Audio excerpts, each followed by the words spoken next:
At the promotion meeting, I smiled and said, "I can't wait for my raise." My husband, the boss, laughed. "Raise? Oh no, I gave it to Hazel. HR confirmed I wasn't even considered." Hazel grinned. "Forgot to mention it." That afternoon I cleared my desk. But what I did afterward, nobody saw it coming. "I can't wait for my raise," I announced to the conference room, my portfolio of achievements heavy in my hands. Jasper looked up from his phone for the first time since I'd walked in, and the expression on his face made my chest tighten. Not pride. Not approval. Amusement. Pure, undisguised amusement at my expense. Raise. He set down his phone with deliberate slowness. "Oh no, Aurora. I gave it to Hazel." The conference room's fluorescent lights suddenly felt too bright, too harsh, illuminating every face turned toward me with varying degrees of discomfort and pity. Bethany from HR cleared her throat and slid a folder across the mahogany table. Her manicured nails tapped against the cover twice before withdrawing. "You weren't even considered for the position, Aurora. The decision was made last week." I stood there, portfolio still clutched against my chest, watching Hazel Morrison walk through the glass doors in her new red heels. The same heels she'd shown me last month, asking if they were too much for the office. I'd told her they were perfect for making an impression. She caught my eye and offered the slightest shrug. "Forgot to mention it," she said, settling into the leather chair directly across from where I stood. "Before we continue, if you've ever been overlooked for a promotion you deserved, please consider subscribing. It's free and helps us share stories of women who refuse to accept less than their worth." The portfolio in my hands contained 8 months of evidence that I'd single-handedly saved this company from hemorrhaging clients. The Campbell Industries campaign alone, which I'd worked on until 3 a.m. for 2 straight weeks, had retained a contract worth $2 million this quarter. The Morrison Hotels crisis that I'd resolved before it hit the media. The complete overhaul of our digital marketing strategy that increased engagement by 340%. But none of that mattered now. I set the portfolio on the table without opening it. "I see. Well then, I'll need the afternoon to transition my current projects." "That won't be necessary," Hazel interjected, her voice carrying a confidence I'd never heard before. "I've already been briefed on everything. Jasper's been bringing me up to speed for the past month." The past month. While I'd been preparing my promotion presentation, practicing my pitch in the shower, calculating how the raise would finally allow us to renovate the kitchen, my husband had been secretly training my replacement. The same husband who'd listened to me rehearse my talking points over dinner. Who'd nodded encouragingly when I'd shown him my portfolio layout. Who'd made love to me last night without once mentioning that this meeting would be my professional execution. I managed to walk out of that conference room without saying another word. My desk sat in the corner of the marketing department, a cubicle barely large enough for my chair and filing cabinet despite my unofficial role as the person who actually ran things. Through Hazel's office window, the actual marketing director's office that had sat mostly empty for 2 years, I could see shopping bags from her lunch hour sprees still piled on her credenza. Timothy was waiting by my desk holding his tablet with that familiar look of controlled panic.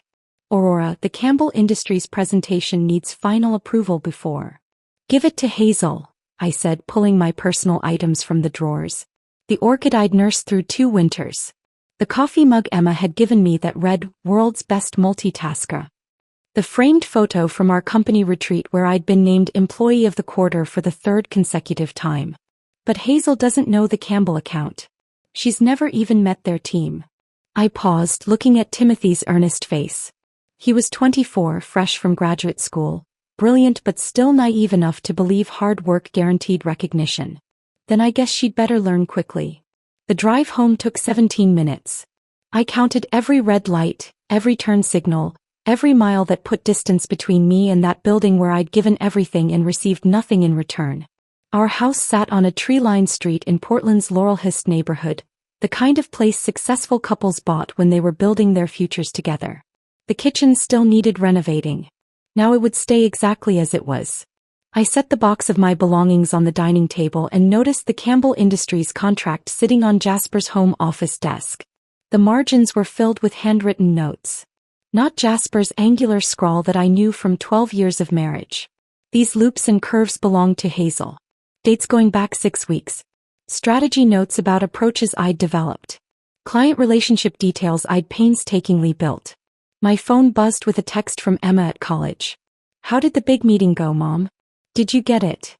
I stared at those words, thinking about the tuition bills, the student loans we'd co-signed, the promises we'd made about supporting her dreams while I'd apparently been too blind to see my own being methodically dismantled.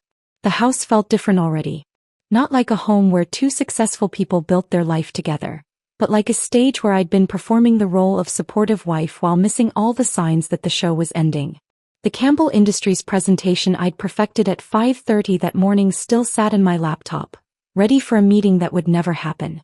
The coffee maker still held the remnants of Jasper's perfect 2 sugars no cream brew that I'd made while believing we were partners.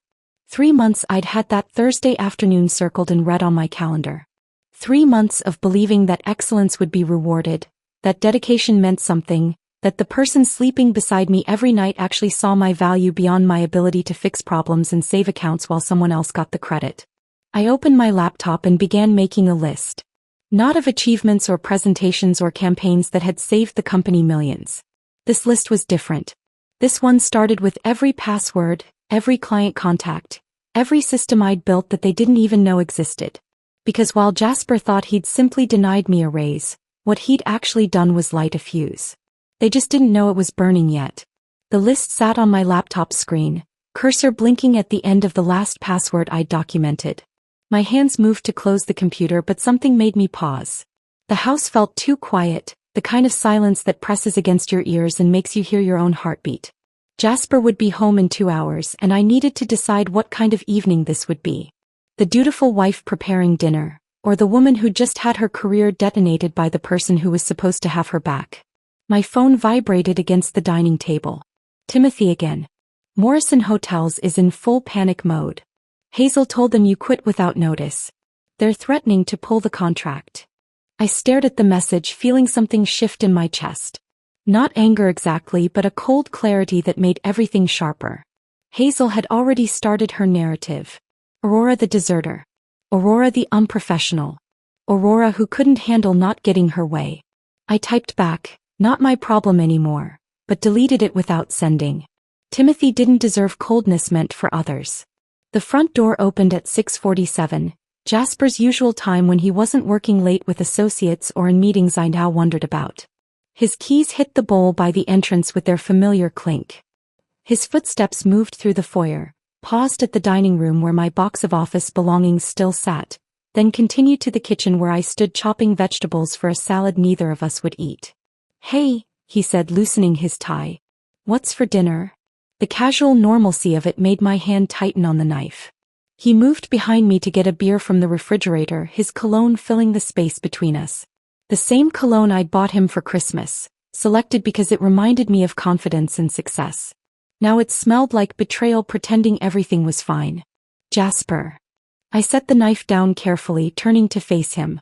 "We need to talk about today." He popped the beer cap against the counter edge, a habit I'd asked him to stop because it left marks on the granite. "What about today?" "The promotion meeting." "Hazel. The fact that you've been training her for my job for a month while I prepared a presentation you knew was pointless." He sighed, the kind of exhale that suggested I was being dramatic. "Or we discussed this possibility. The board has concerns about appearances.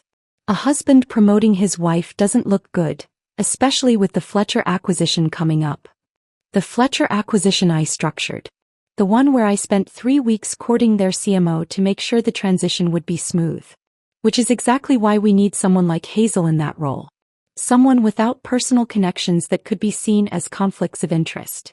He took a long drink of his beer, avoiding my eyes. "This is what's best for the company." Someone like Hazel who asked me last week what ROI stands for? His jaw tightened. "She's learning. On my frameworks. Using my client relationships. Taking credit for campaigns I built at 3 in the morning while you slept beside me. That's how business works, Aurora. You knew that when we got married. You knew there would be complicated situations." I laughed, surprising both of us. Not a bitter laugh or a sad one, but genuine amusement at the mental gymnastics required to make this my fault. Complicated situations. That's what we're calling it when you systematically hand over my work to someone else while lying to my face about it. I never lied. Every morning for the past month, You watched me prepare for that meeting. You listened to me practice my presentation over dinner. You made love to me last night knowing that today you would humiliate me in front of the entire leadership team. What would you call that? He set his beer on the counter, the condensation already forming a ring on the granite. I'd call it protecting you. Do you know what people say about us? About how you only have your position because of me. This way, when you succeed, it's on your own merit. When I succeed, I've already succeeded. Every campaign that's kept us profitable this quarter has my fingerprints all over it. The only thing you've protected me from is getting credit for my own work. The doorbell rang, sharp and intrusive. We stood frozen, neither moving to answer it. It rang again, followed by knocking. That's probably Margaret, I said, remembering my sister's text about dropping by with some books she'd borrowed. I'll get it. But when I opened the door, Hazel Morrison stood on my porch. She'd changed from the red heels into designer sneakers, traded her power suit for yoga clothes that probably cost more than most people's rent. Her smile was different now, more genuine, like we were girlfriends about to grab coffee. Hi, Aurora. I hope I'm not interrupting dinner. Behind me, I heard Jasper's footsteps approaching. Hazel, what are you doing here? You left your laptop at the office, she said to him, not me, producing his MacBook from her oversized purse. You said you needed it for the Fletcher presentation tomorrow. I thought I'd drop it by on my way to Pilates. On her way to Pilates. Our house was 15 minutes out of the way from the office to any Pilates studio in Portland. I watched Jasper take the laptop, his fingers brushing hers in the exchange. The gesture was small, practiced, familiar. Thanks, he said. I completely forgot. No problem. Hazel's eyes flicked to me, then back to him. About tomorrow's presentation, should I use Aurora's deck or create something fresh? Create something fresh, he said without hesitation. We need a new perspective. She nodded, satisfied. Great. I'll see you at 7 for our breakfast meeting. Her attention shifted to me fully for the first time. Aurora, I'm sorry about today. I know it must have been unexpected. But I'm sure you understand it's what's best for everyone. The words were perfectly chosen. Not an admission of wrongdoing, not an acknowledgement of what she'd taken, just the kind of corporate sympathy that meant nothing and cost less. I could have responded with anger, with accusations, with the dozen questions burning in my throat about how long she'd been planning this, how many of my ideas she'd already claimed, how it felt to steal someone else's life's work. That I smiled. The same smile I'd perfected in conference rooms and client dinners, the one that gave away nothing while suggesting everything was under control. Of course, Hazel. I understand perfectly. She blinked, perhaps expecting tears or shouting or some other display of emotion she could report back to the office tomorrow. When none came, she shifted uncomfortably. Well, I should get to class. After she left, Jasper closed the door and turned to me. See? She's trying to be professional about this. Professional, I repeated. Is that what we're calling showing up at your employee's house in workout clothes to deliver a laptop you could have survived without until tomorrow? Don't make this something it's not. But I was already walking away, heading upstairs to our bedroom.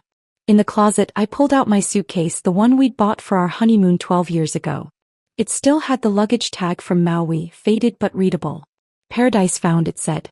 I almost laughed at the irony. What are you doing?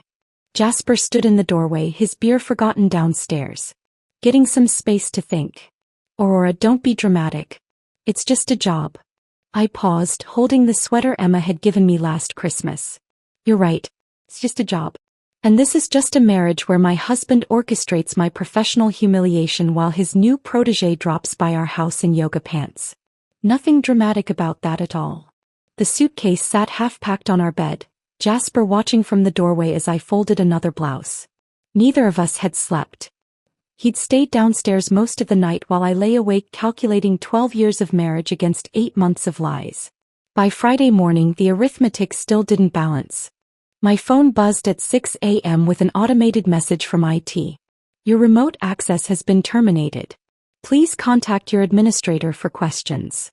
I grabbed my company laptop from the nightstand, fingers flying across the keyboard before they could lock me out completely. The download bar crept across the screen. 8 months of emails, project files, client correspondence. Everything that proved what I'd built and what had been stolen. An email from 3 months ago stopped me cold. Jasper to Hazel, marked confidential. Aurora is too emotionally invested in her campaigns to see the bigger picture. We need someone who can separate feelings from strategy. Let's discuss your transition timeline over dinner Thursday. Thursday. I remembered that Thursday. I'd been visiting my mother in Seattle, helping her recover from hip surgery. Jasper had said he was too busy with quarterly reports to come with me. The download finished just as the laptop screen went black, access revoked. But I had what I needed. I took screenshots with my phone while scrambling eggs Jasper wouldn't eat, maintaining the bizarre normalcy of a morning routine while our marriage dissolved in real time. He sat at the kitchen island pretending to read news on his tablet, both of us playing roles in a show that had already closed. I'll stay at Margaret's for a few days, I said, sliding eggs onto a plate I knew would go untouched. This is ridiculous, Aurora. You're overreacting to a professional decision. My phone rang before I could respond. Margaret's name flashed on the screen and I almost laughed at the timing. Hey Max. Don't you hey Max me. I just saw your LinkedIn post about exploring new opportunities. What happened? And don't give me corporate speak. I'm your sister. I glanced at Jasper who'd gone rigid at his tablet. It's complicated. Can I call you back? Or wait. Before you hang up, I need to tell you something. Remember 6 weeks ago when I was downtown for that conference? I saw Jasper at Romano's with that woman from his office, the one with the red hair.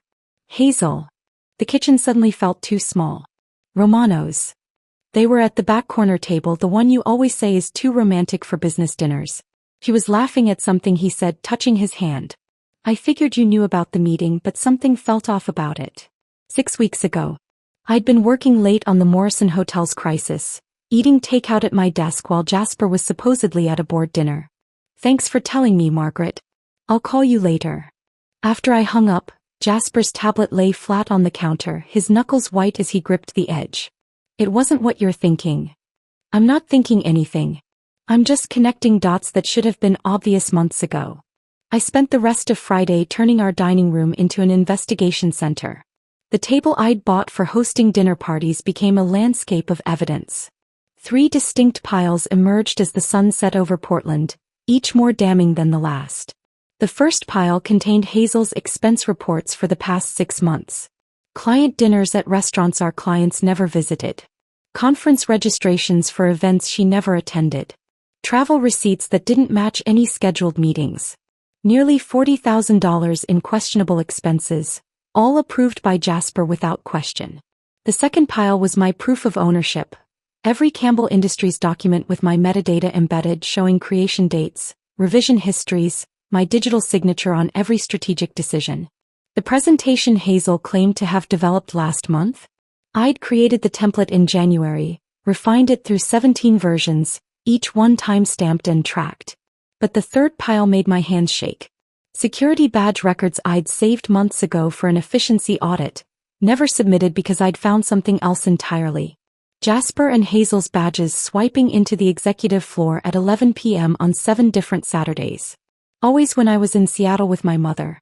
Always leaving within minutes of each other around 2 a.m. By midnight, the evidence covered every inch of the table. My phone had been silent except for work contacts asking why I'd disappeared and Emma texting about her classes, unaware her parents' marriage was unraveling thread by thread. I couldn't tell her yet. Not until I understood the full scope of what I was looking at. Sunday arrived gray and drizzling, Portland's signature weather matching my mood.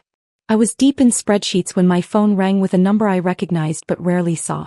Dennis Palmer, the longest-serving board member and one of the few people who'd known me before I became Jasper's wife. Aurora. His voice was careful, measured. I heard about Thursday's meeting. News travels fast. Indeed it does.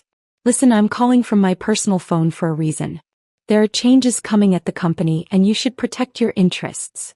I set down the Campbell Industries file I'd been reviewing. What kind of changes? I can't say much, but not everyone on the board agrees with recent personnel decisions. Some of us remember who actually brought in the Morrison Hotel's account. Who saved Campbell Industries from walking away. Dennis, are you trying to tell me something? He paused long enough that I thought the call had dropped. I'm telling you that workplace relationships that cross professional boundaries concern the board.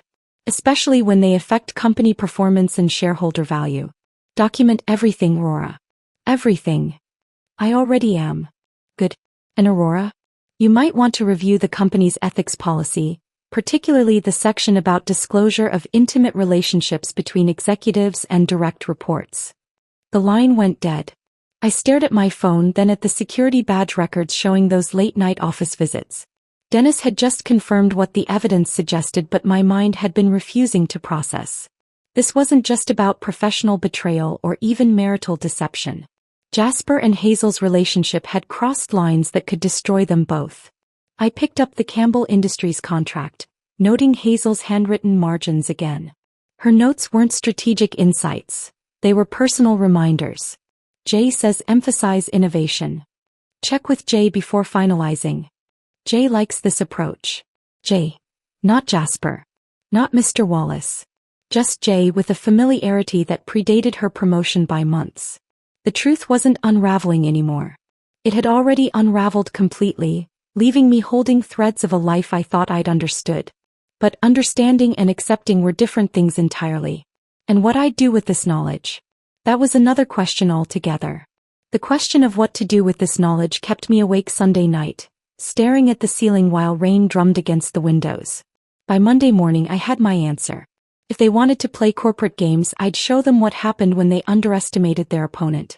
The coffee shop on Burnside was deliberately chosen, far enough from the office district that we wouldn't run into anyone, busy enough that our conversation would disappear into the general noise.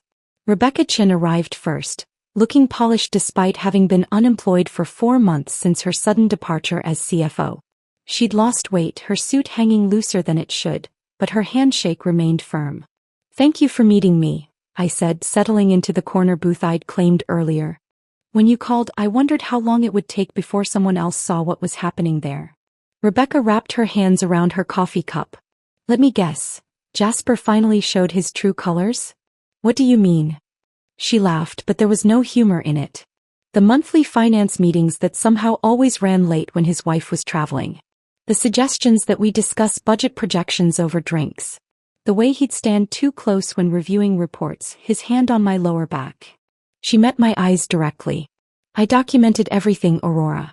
Every inappropriate comment, every meeting that crossed lines. HR did nothing because Bethany reports to him." My stomach turned, but I kept my expression neutral. "Why didn't you come to me? You were his wife." What was I supposed to say? "Your husband keeps trying to corner me in empty conference rooms." She pulled out a flash drive from her purse. "But I kept records. Financial ones too. Hazel's department shows profits on paper, but the actual numbers tell a different story." The flash drive contained spreadsheets that made my evidence look amateur. Hazel had been billing hours to client accounts for work never performed, shifting expenses between departments to hide losses, claiming wins on campaigns that had actually failed. $3 million in fabricated success over 18 months. My second meeting was with Jennifer Park, former head of strategic planning, who'd resigned suddenly 6 months ago. She chose a table near the window, constantly checking the street as if expecting someone to appear. "Hazel Morrison is a fraud," she said without preamble. "Every successful campaign she's claimed came from someone else. She can't even write a basic creative brief without help." When I pointed this out to Jasper, he suggested I was being territorial. When I provided proof, he said I was creating a hostile work environment. She slid a folder across the table. Email threads showing her incompetence, client complaints about her handling of accounts, and my termination agreement with its very generous silence clause that I'm currently violating. The third meeting almost didn't happen. Sandra Williams, former VP of Operations, initially refused to meet, but when I mentioned Rebecca and Jennifer's names, she agreed. We sat in her car in the parking structure, engine running. "I lasted longer than the others because I'm older, less threatening," Sandra said, her voice steady despite her white knuckles on the steering wheel. "But when I discovered Hazel was using company credit cards for personal expenses and reported it, Jasper accused me of targeting her due to jealousy. Me, jealous of a woman half my age who can't calculate basic ROI. She handed me a manila envelope. Copies of the credit card statements. Designer clothes, jewelry, weekend trips. All buried in legitimate expense reports. All approved by your husband. By the time I got home, I had enough ammunition to destroy them both." But ammunition without strategy was just noise.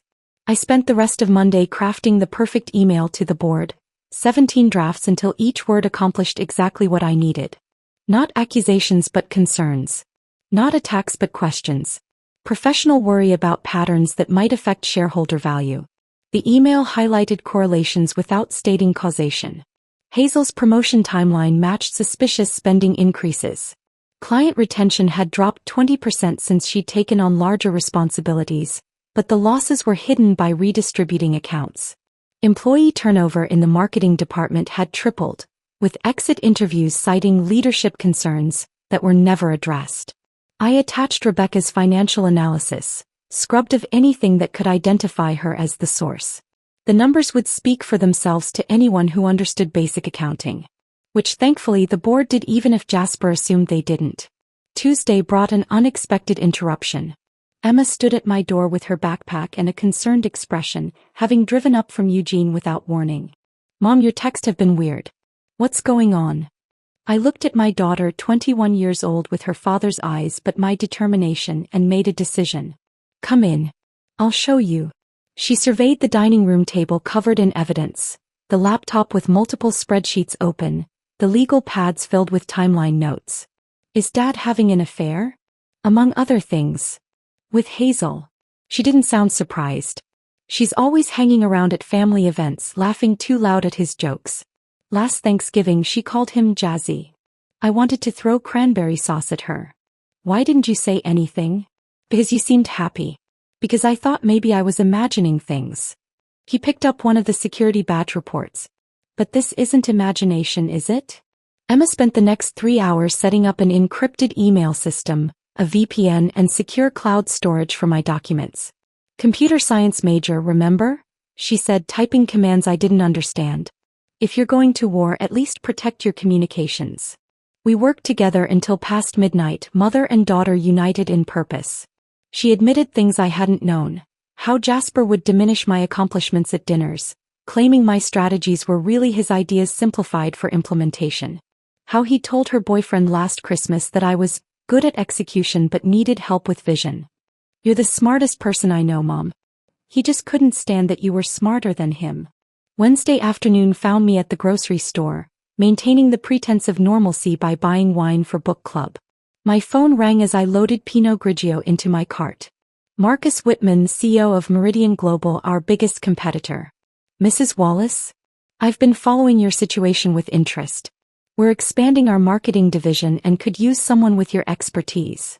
I wheeled my cart to the parking lot, rain starting to fall as I found my car. "How did you?" "Portland's business community is smaller than you think. Word travels when talent becomes available. I'm offering you the director position, but that's just the start. Bring me 3 major accounts and I'll make you VP within 6 months." Standing in that parking lot, rain streaming down my windshield, I negotiated the kind of package I'd never have dared ask for at Jasper's company. Signing bonus, equity shares, and yes, the ability to approach select clients about transitioning their accounts. "I'll take it," I said, watching the rain wash everything clean. "Excellent. Can you start Monday?" "Absolutely."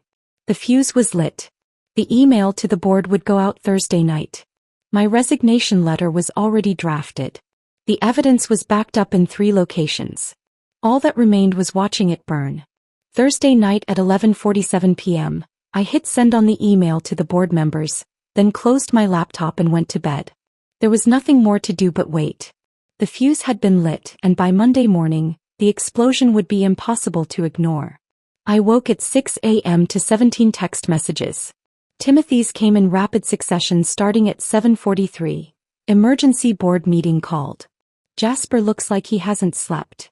Linda just walked out. What is happening? Linda Martinez had been Jasper's executive assistant for 3 years, the kind of unflappable professional who could handle any crisis with calm efficiency. According to Timothy's breathless updates, she'd been called into the boardroom at 8 a.m., questioned about the security badge records, and asked to explain the numerous late-night office entries. She'd stood up, removed her company badge, placed it on the table, and walked out without saying a word. Her silence said everything. By 9 a.m., more texts flooded in from contacts throughout the building. The board had been sequestered for 2 hours. Hazel had been seen crying in the bathroom. Bethany from HR was frantically making phone calls from the lobby because she'd been locked out of the executive conference room. I made coffee in my kitchen, Emma still asleep upstairs, and opened my laptop to execute phase 2. The LinkedIn article I'd been refining for days was ready. When Merit Meets Politics, a case study in corporate leadership failure.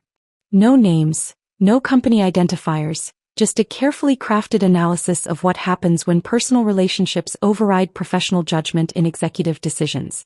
I published it at exactly noon when I knew most professionals would be checking their feeds during lunch. The response was immediate and overwhelming. Within 30 minutes, 47 comments had appeared. Women shared stories of being passed over for less qualified male colleagues. Men described watching incompetent friends of leadership get promoted while real talent walked out the door. The comment thread became a collective therapy session for everyone who'd ever been professionally betrayed. But at 2:17 p.m. the comment that mattered most appeared.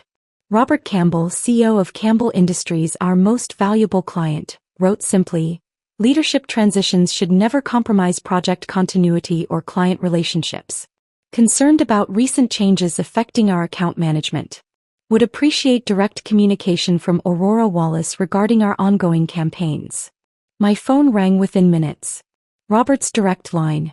"Aurora, I just learned about your departure. This is unacceptable. You're the only reason we've stayed with that company. We've invested $2 million based on strategies you developed. I understand your concerns, Robert. The transition happened quickly. There is no transition. Hazel Morrison called me this morning claiming she'd been managing our account all along.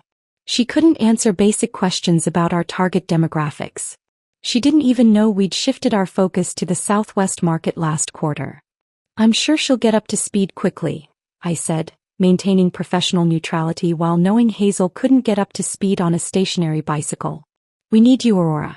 If you're available for independent consulting, Campbell Industries would like to retain your services immediately. I've actually accepted a position with Meridian Global. I start Monday." There was a pause, then a laugh. Marcus Whitman finally got smart. Good for him. And good for us.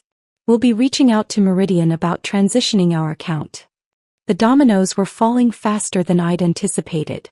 By 3 p.m., Hazel had sent a company-wide email that would become legendary for its complete lack of self-awareness. She claimed credit for the Campbell Industries relationship, the Morrison Hotel's crisis resolution, and 3 other major wins that had my digital fingerprints all over them. What she didn't realize was that I'd already forwarded the original project files, complete with metadata showing creation dates and revision histories, to those very clients that morning. Morrison Hotels called Jasper directly at 3:45. Timothy, who sat near Jasper's office, texted me fragments of the conversation he could hear through the door. "No, sir, I understand your concerns. Yes, Aurora was integral. We can ensure continuity. Please don't make any hasty decisions." Sterling Communications followed at 4:15. Then Pinnacle Brands at 4:42. 3 major accounts threatening to walk, each worth millions in annual revenue. Each specifically citing concerns about losing their primary strategic contact. Me. Emma came downstairs around 4, finding me at the dining table surrounded by contracts from Meridian and resignation paperwork for Jasper's company. "The internet is loving your article," she said, showing me her phone. "It's been shared 800 times. Someone started a hashtag merit over politics. I didn't mean to start a movement." "Maybe not, but you're giving people permission to tell their own stories. That matters, Mom." At 6:27 I heard Jasper's car in the driveway. Emma looked at me questioning. "Want me to leave?" "Stay. Witness this." He came through the door like a hurricane that had exhausted itself, all spent fury and depleted energy. His tie was loose, his hair disheveled, his face the gray color of someone watching their world collapse in real time. He didn't acknowledge Emma, just focused on me with desperate intensity. "Aurora, we need to talk. We're talking. Privately. Emma stays. She should know who her father really is." He glanced at our daughter, then back to me. "Fine. The board is conducting a full investigation. Linda quit. 3 clients are threatening to leave. You've destroyed everything we built." "Everything you built?" I have 8 months of documentation proving I built it while you were busy doing whatever you were doing with Hazel at 11 p.m. on Saturdays. His face went white. That's not. I have the security records, Jasper. The expense reports. The emails where you called me too emotionally invested, while planning to hand my job to your girlfriend. She's not. Stop. I pulled out a manila folder, Catherine Volkov's article printed and highlighted. This publishes tomorrow. Business Pacific Quarterly. 17 employees, all quoted anonymously describing the toxic culture you created. Rebecca Chen's mysterious departure. Jennifer Park's sudden resignation. Sandra Williams's silence agreement. It's all here. He sank into a chair, scanning the pages. Each highlighted quote made him flinch. A culture where personal relationships determined professional advancement. Female executives pushed out for questioning incompetent leadership. Expense irregularities overlooked when the right person was involved. They can't publish this. I'll sue. With what money? Once the board sees the financial documents Rebecca provided, you'll be too busy defending yourself to sue anyone. You vindictive. Careful, Emma interrupted, her voice steel. That's my mother you're about to insult. The woman who saved your company while you were playing executive with your side piece. He looked between us, perhaps finally understanding that he'd lost more than just a corporate game. Aurora, please. I'll give you the promotion. 50% raise. Hazel will be gone by tomorrow. I stood, gathering my papers. I've already accepted a position with Meridian Global. Director of Strategic Marketing.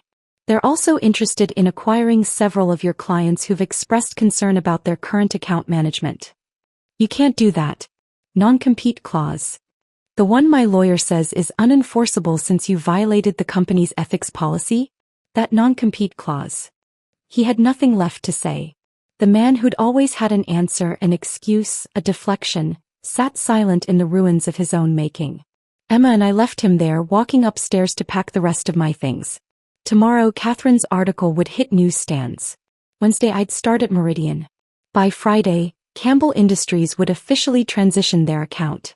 The dominoes hadn't just fallen. They'd created a pattern that spelled out exactly who was responsible for their collapse. Emma and I packed the last box in silence, the sound of tape sealing cardboard echoing through the empty bedroom. The house felt hollow already, 12 years of memories boxed and labeled, ready for transport to separate futures. As we carried boxes to the rental truck, neither of us looked back at the home where our family had pretended to thrive while slowly decomposing from the inside. Monday morning arrived crisp and bright, the kind of Portland spring day that made everything feel possible. The Meridian Global building rose 30 floors of gleaming glass and steel in the Pearl District, a testament to what competent leadership could build. My new assistant, David Park, met me in the lobby with a genuine smile and a tablet full of the day's priorities. Ms. Wallace, welcome to Meridian. Your office is ready on the 22nd floor. Corner suite with a view of Mount Hood on clear days. The elevator ride felt like ascending to a different life. When the doors opened, Marcus Whitman stood waiting, coffee in hand. Aurora, perfect timing. Campbell Industries signed their contract this morning. They specifically stipulated that you personally oversee all strategic initiatives. Robert Campbell called you irreplaceable. My office was everything my old cubicle wasn't. Floor-to-ceiling windows, a desk that belonged in an architecture magazine, and a sitting area for client meetings. On the desk sat a nameplate, Aurora Wallace, Director of Strategic Marketing. No one's wife. No one's afterthought. Just my name and my achievement. I sat in the leather chair, running my fingers across the smooth desk surface and pulled off my wedding ring. The thin band of white skin underneath looked vulnerable, unprotected. I placed the ring in the top drawer, next to a photo Emma had insisted I bring. Just the two of us at her high school graduation, both laughing at something off camera. No Jasper. No pretense. Just us. 3 more clients called this morning, David informed me, setting down a list. Morrison Hotels wants to discuss transitioning their account. Sterling Communications is ready to sign. Pinnacle Brands requested a proposal by Friday. Tuesday morning I arrived early to find my email flooded with messages. The Business Pacific Quarterly article had published online at midnight, and print copies were hitting newsstands across Portland.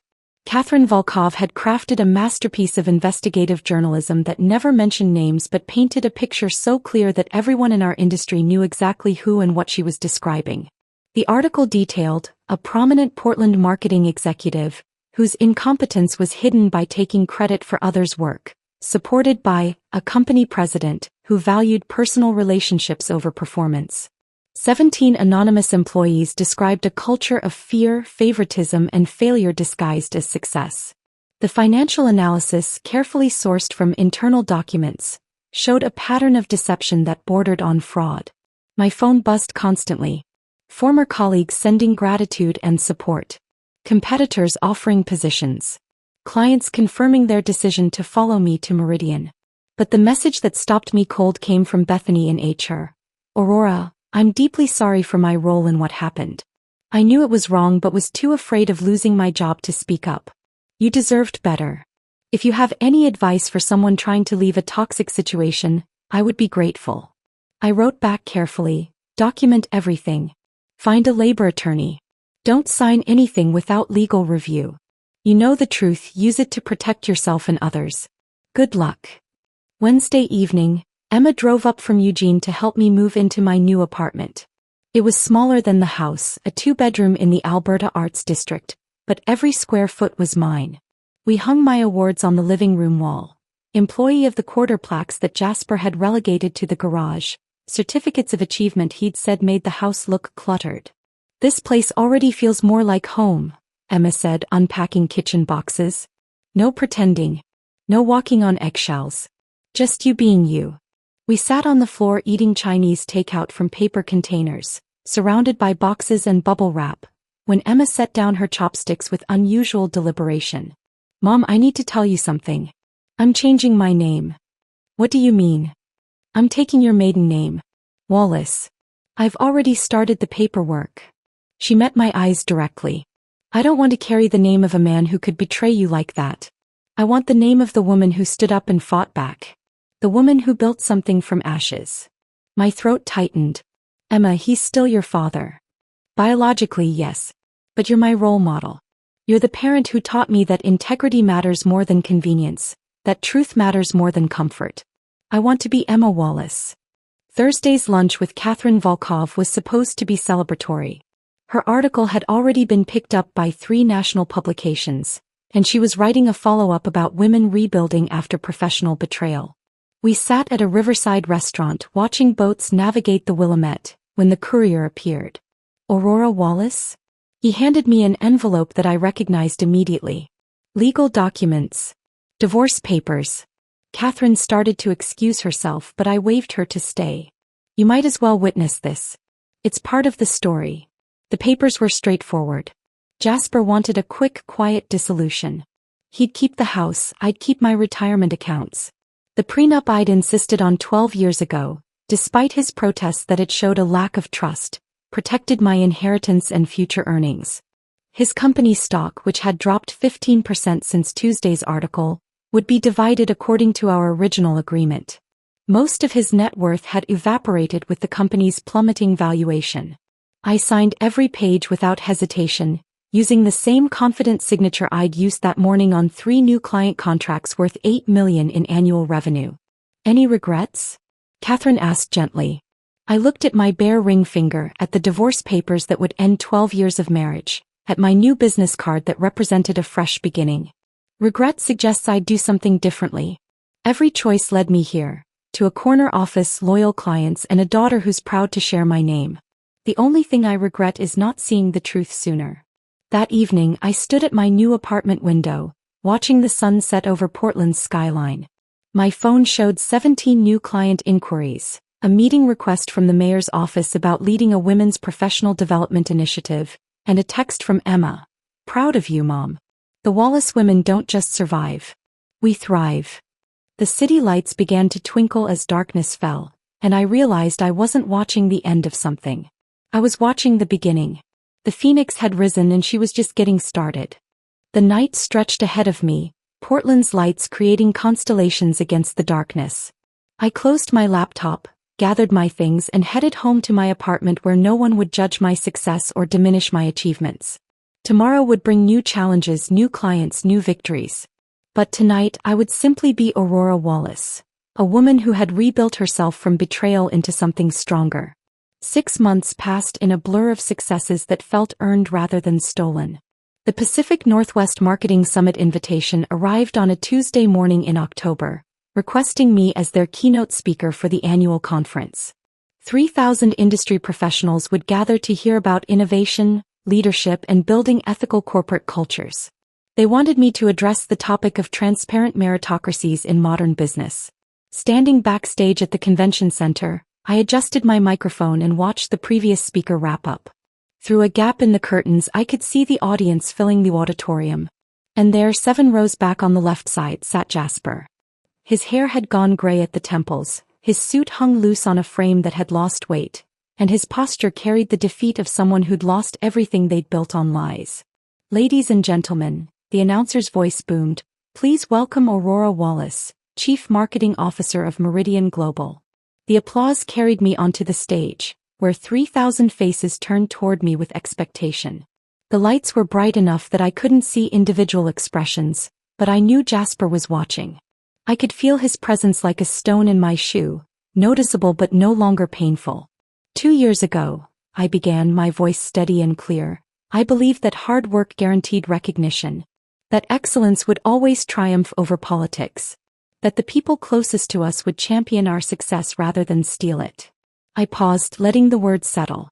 I was wrong. And that painful lesson taught me something invaluable. Meritocracy isn't something that happens naturally. It's something we build, protect, and defend every single day.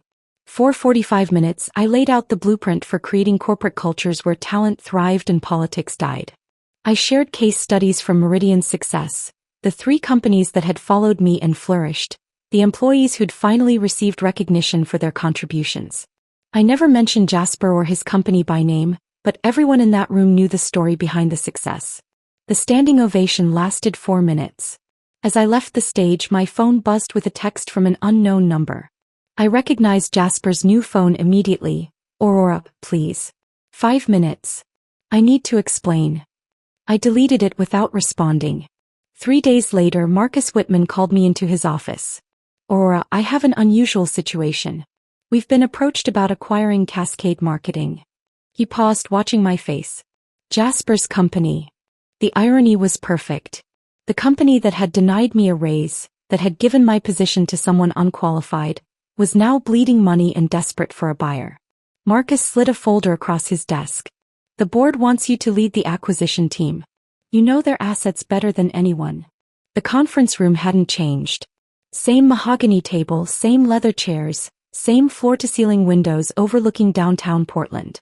But this time I sat at the head of the table, Meridian's legal team flanking me, while Jasper and what remained of his board sat like defendants awaiting sentencing.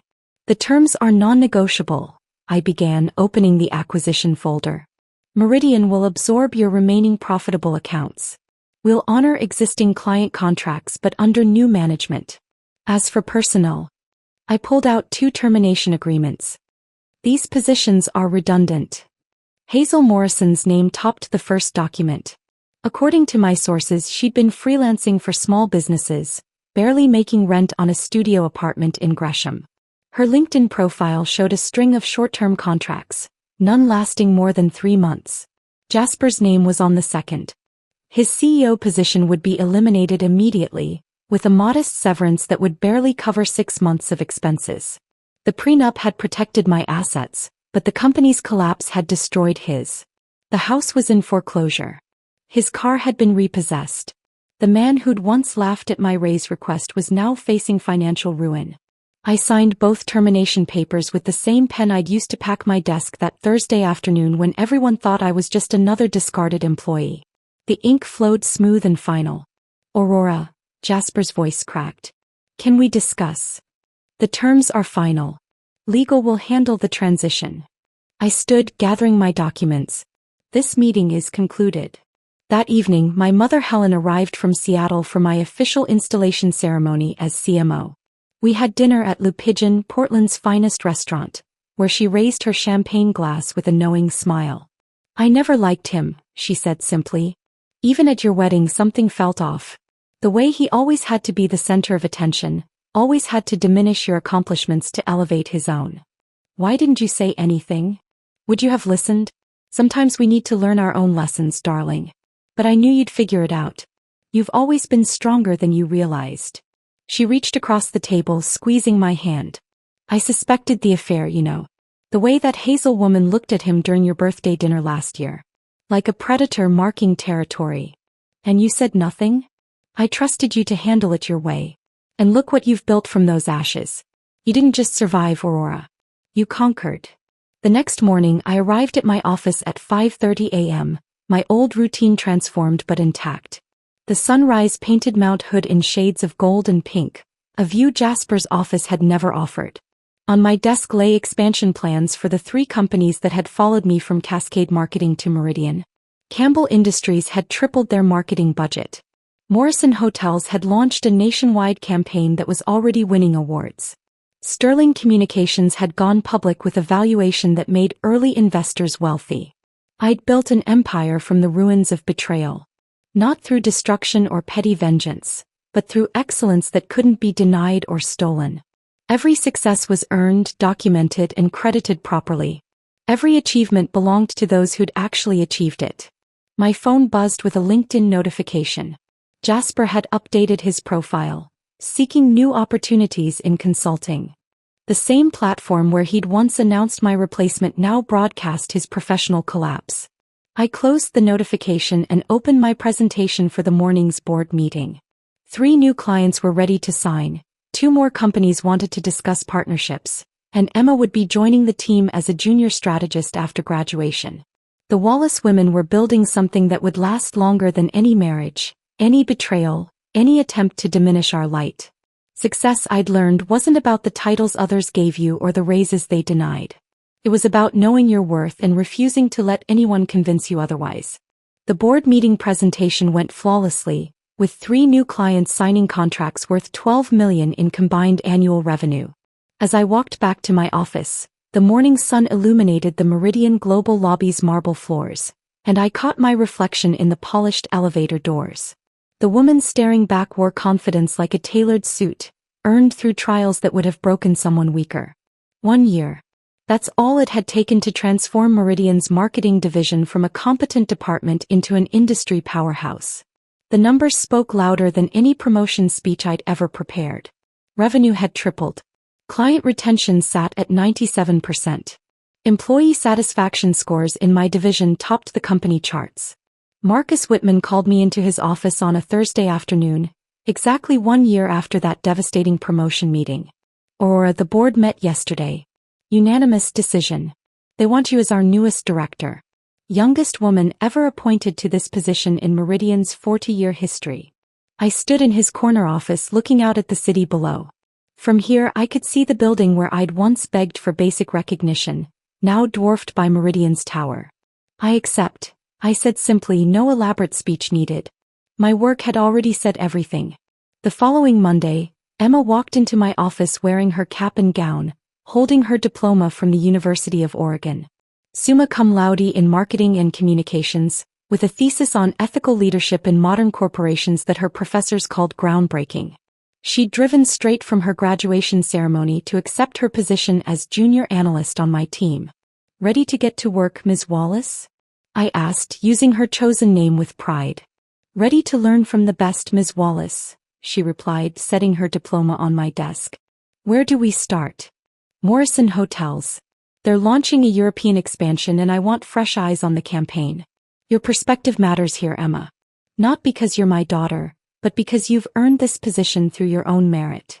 We worked side by side that afternoon, her natural talent evident in every suggestion she made. She'd inherited my attention to detail but brought her own creative vision that surprised and delighted our clients.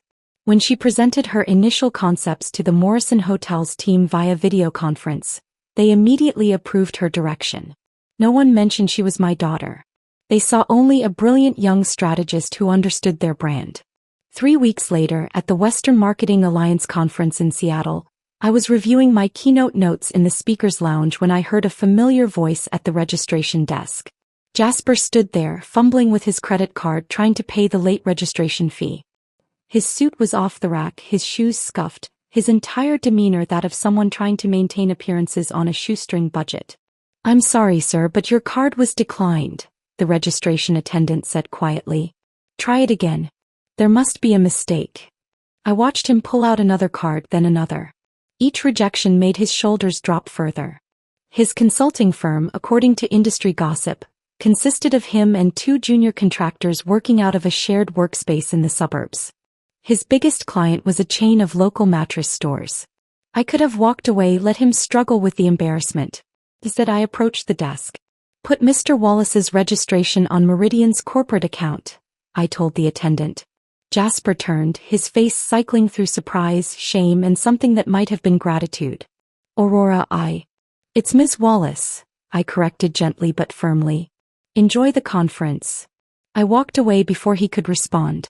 Later, during my keynote on building sustainable success through authentic leadership, I saw him in the back row, taking notes on a yellow legal pad. When our eyes met briefly, I felt nothing. No anger, no satisfaction, no residual pain. Just the neutral acknowledgement of shared history that no longer defined me. After my presentation, a young woman approached me, waiting until the crowd of well-wishers dispersed. She looked about 25, sharp-eyed but exhausted, carrying herself with the particular weight of someone enduring professional injustice. "Ms. Wallace? I'm Grace Thompson. I work at Bradley Marketing and I'm experiencing something similar to what you went through. My manager is taking credit for my campaigns while actively sabotaging my advancement. HR won't help because he's the CEO's golf buddy. I don't know what to do." I led her to a quiet corner of the convention center, away from the networking chaos. "Tell me everything." For 30 minutes, Grace outlined systematic theft of her work, gaslighting about her contributions, and a toxic environment that was destroying her confidence. It was my story with different names, different details, but the same fundamental injustice. "Everyone says I should fight it out, prove my worth, show them they're wrong," Grace said, tears threatening to spill. "But I'm exhausted. Can I tell you something I learned the hard way?" I pulled out my business card and a pen. "Sometimes the bravest thing you can do is walk away. Not in defeat but as strategy. The energy you're spending trying to convince people who refuse to see your value, that same energy could build something extraordinary somewhere else." I wrote a note on the back of my card. "This is Marcus Whitman's direct line at Meridian. Tell him I recommended you. We have an opening in our digital division that would be perfect for someone with your skills." "But what about my current job? Won't leaving look like failure?" "Failure is staying where you're not valued. Success is recognizing your worth and finding, or creating, environments that celebrate it." I handed her the card. "And Grace, document everything before you leave. Not for revenge but for protection. Truth has a way of surfacing when the time is right." 2 hours later, I sat in my hotel room video calling Emma, who was working late on the Morrison Hotel's presentation. "Mom, I just got an email from Robert Campbell himself. He said our European campaign concept is exactly what they've been searching for. He wants to increase the budget by 30%. That's your success, Emma. Own it." I learned from the best. Not just about marketing but about standing tall even when people try to make you small. As we talked, I looked out at Seattle's skyline, lights beginning to twinkle in the gathering dusk. Somewhere in this city, Grace Thompson was probably making plans to leave her toxic workplace. Emma was building her career on a foundation of merit and integrity. My mother was telling her book club about her daughter, the CMO and board director. The woman who'd walked out of that conference room with a box of belongings and a heart full of betrayal had transformed into something more powerful than I'd ever imagined. Not through bitterness or revenge, but through the simple act of refusing to accept less than I deserved. I opened my laptop to review the recommendation letter I'd written for Grace, ensuring it captured her potential while carefully avoiding any mention of her current situation. As I signed it with my digital signature, I realized this was my true legacy. Not the titles or the revenue or even the vindication. It was the chain of women I could help climb out of toxic situations, teaching them that sometimes the best revenge isn't destroying those who wronged you. Sometimes it's building something so magnificent that their betrayal becomes nothing more than a footnote in your success story. If this story of corporate revenge had you on the edge of your seat, hit that like button right now. My favorite part was when Aurora handed Jasper the printed article from Catherine Volkov, watching his face pale as he realized his empire was crumbling. What was your favorite moment of justice? Drop it in the comments below. Don't miss more gripping stories like this. Subscribe and hit that notification bell so you never miss an upload.